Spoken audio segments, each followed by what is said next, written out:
In this question, we have a gas bubble with a volume of 10 millimeters cubed originating at the bottom of a lake where the pressure is 3 atmospheres.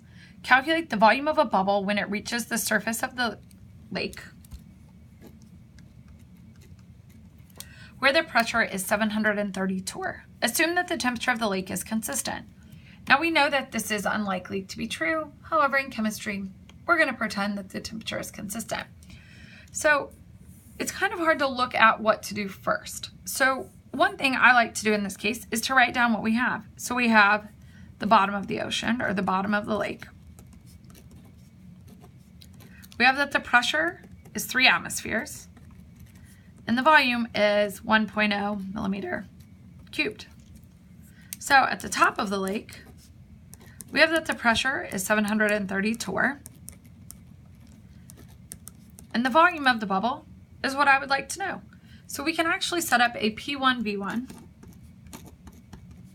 equals P2 V2 equation.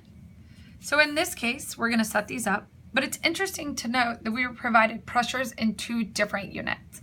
So we actually need to convert these because in this case, we can't use them as is. I'm going to elect to do this pressure, so 730 torr. To convert that into 1 atmosphere, there are 760 torr. So 730 divided by 760, in this case, is 0.961 atmospheres. So as we set this up, we have 3 atmospheres times 1 millimeter cubed, is going to be equal to 0.961 atmospheres